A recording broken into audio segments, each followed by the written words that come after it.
रामलाल, बेटा इतना क्यों मेहनत करते हो? तुम्हें पैसे की इतनी भी क्या जरूरत है? घर में सब ठीक तो है ना? घर में सब ठीक है काका, मगर मैं मेरे बेटे को शहर भेजा हूं पढ़ने के लिए, ताकि वो एक बड़ा आदमी बने। मैं नहीं चाहता कि मेरा बेटा मेरे जैसा एक मजदूर बने, इसलिए मुझे पैसे की बहुत जरूरत है। बेटा, तुम्हारे जैसा पिता इस जमाने में कहाँ मिलते हैं, जो अपने बेटे को पढ़ाने के लिए दिन रात कड़ी मेहनत करता है, खुद भूखा रहकर उसे एक अच्छी शिक्षा दे रहा है।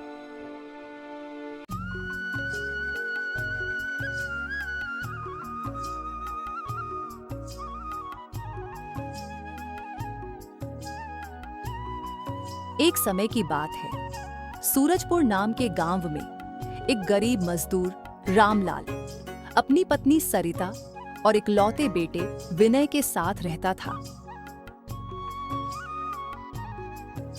रामलाल मजदूरी करके जैसे तैसे अपने परिवार का पालन पोषण करता था। वह अनपढ़ था, लेकिन उसका सपना था कि उसका बेटा पढ़ लिख कर बड़ा आदमी बने।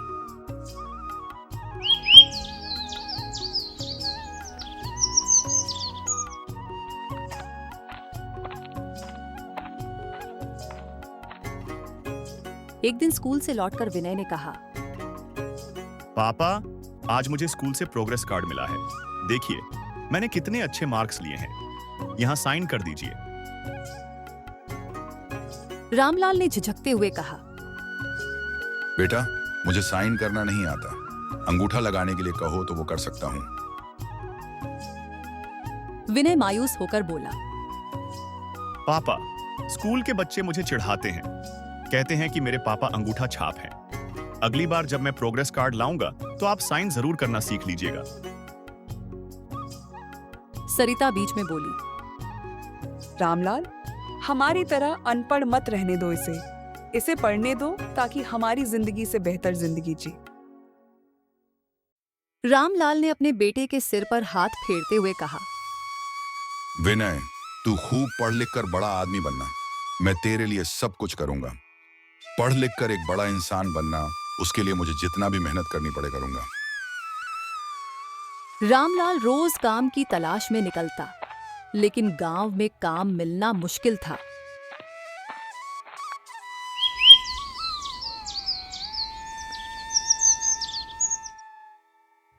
एक दिन वह गांव के सेठ बनवारी लाल के पास पहुंचा। सेठ ने कहा, रामलाल, ये बोरे गोदाम में डालने हैं। जल्दी काम खत्म कर, वरना दूसरे मजदूर को बुला लूंगा।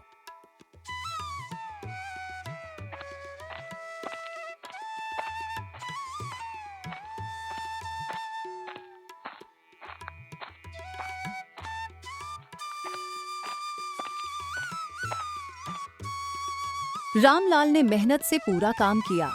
काम खत्म होने के बाद सेठ ने कहा, अभी 2 गाड़ियां और आएंगी।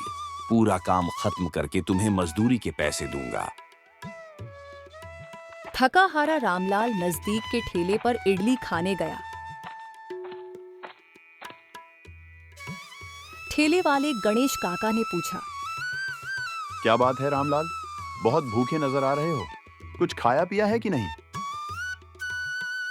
रामलाल ने मुस्कुराते हुए कहा, घर में खाना नहीं बना था काका, अभी 2 इडली दे दो। गणेश काका ने कहा, रामलाल, तुम बहुत मेहनत करते हो। राणा जी नारियल तोड़ने का काम ढूंढ रहे हैं, पूछो तो सही, शायद तुम्हें मिल जाए।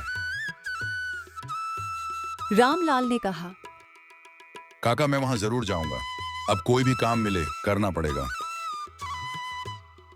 विनय की पढ़ाई आगे बढ़ रही थी। रामलाल और सरिता ने जैसे तैसे उसके लिए पैसे इकट्ठा किए। विनय स्कूल का टॉप छात्र था।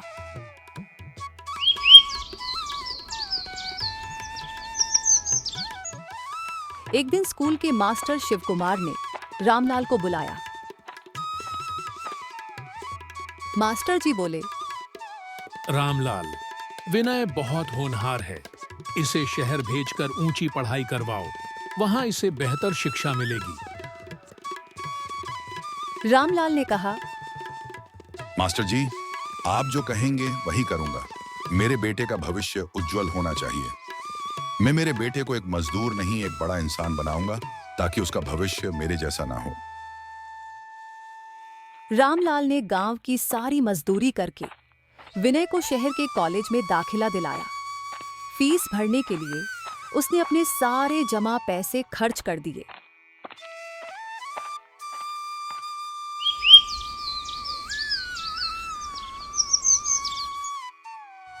सरिता ने पूछा, अब हर महीने का खर्चा कैसे उठाओगे? क्या हम विनय की पढ़ाई का खर्च उठा पाएंगे? आप तो हर दिन इतना मेहनत करते हो और मेहनत का काम करोगे तो बीमार हो जाओगे। रामलाल ने कहा, मैं चाहे जितनी मेहनत करूं, पर विनय की पढ़ाई के लिए कमी नहीं होने दूंगा। सरिता, क्या तुम्हें याद है हमने कितनी गरीबी देखी है और कितना दुख सहा है? मैं नहीं चाहता कि हमारे बेटे को कोई तकलीफ हो। मैं चाहता हूं कि वो हमेशा खुश रहे। शहर में रघुनाथ जी नामक व्यक्ति का रामलाल पर बहुत भरोसा था। उन्होंने रामलाल को अपने ऑफिस में चाय पानी और सफाई का काम दे दिया।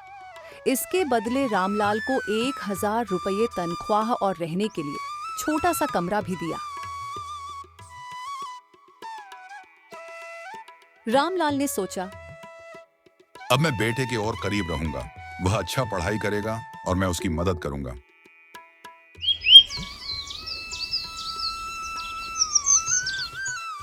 एक दिन रामलाल मिठाई लेकर विनय के हॉस्टल गया। विनय ने उसे देखकर कहा, बाबा, आप यहाँ क्यों आए? अगर मेरे दोस्त देखेंगे तो कहेंगे कि मैं मजदूर का बेटा हूँ। आप यहाँ मत आया कीजिए। रामलाल का दिल टूट गया, लेकिन उसने कुछ नहीं कहा। वह सोचने लगा, शायद पढ़ाई की वजह से विनय परेशान है। मैं उसे और परेशान नहीं करूंगा। विनय ने पढ़ाई पूरी की और उसी ऑफिस में ऊंचे पद पर नौकरी पाली जहां रामलाल काम करता था। लेकिन उसने ऑफिस में किसी को नहीं बताया कि रामलाल उसका पिता है। एक दिन सरिता बहुत बीमार हो गई। रामलाल यह खबर देने विनय के पास गया। विनय ने कहा, बाबा, इतनी छोटी बात के लिए यहाँ आने की क्या जरूरत थी? लोग क्या कहेंगे कि मैं मजदूर का बेटा हूँ? अब आप वापस जाइए। रामलाल ने आंसू छुपाते हुए कहा, ठीक है बेटा, अब मैं नहीं आऊंगा। ऑफिस के मालिक अजय जी को विनय का व्यवहार पसंद नहीं आया। उन्होंने विनय को बुलाकर कहा, तुम्हें पता है ये नौकरी तुम्हें कैसे मिली? तुम्हारे पिता ने तुम्हारे लिए दिन रात मेहनत की। तुम उनके साथ ऐसा व्यवहार करते हो? तुम्हारे जैसे बेटा रखने से बेहतर था कि वो अकेले रहते। अब तुम इस नौकरी के लायक नहीं हो। कल से तुम इस दफ्तर में नहीं आओगे। विनय का सिर शर्म से झुक गया। उसने रोते हुए कहा, सर, मुझे मेरी गलती का एहसास हो गया है। मैं अपने माता पिता को अब अच्छी जिंदगी दूंगा। मुझे एक मौका दीजिए। अजय जी बोले, अगर दोबारा ऐसी गलती की तो मुझसे उम्मीद मत रखना। अब जाओ और अपने माता पिता से माफी मांगो। विनय घर गया, अपने पिता के पैरों पर गिरकर माफी मांगी। उसने कहा, बाबा, अब आप काम नहीं करेंगे। मैं आपकी और माँ की सेवा करूंगा। रामलाल ने कहा, बेटा, तू खुश रहे, यही हमारे लिए सबसे बड़ी बात है। उस दिन के बाद विनय ने अपने माता पिता को शहर में अपने साथ रखा और उनकी हर इच्छा पूरी करने की कोशिश की। मेहनत और त्याग की बदौलत रामलाल ने अपने बेटे को ऊंचे मुकाम तक पहुंचा दिया। सीख: माता पिता का सम्मान और उनकी कुर्बानी की कद्र करना हमारी सबसे बड़ी जिम्मेदारी है।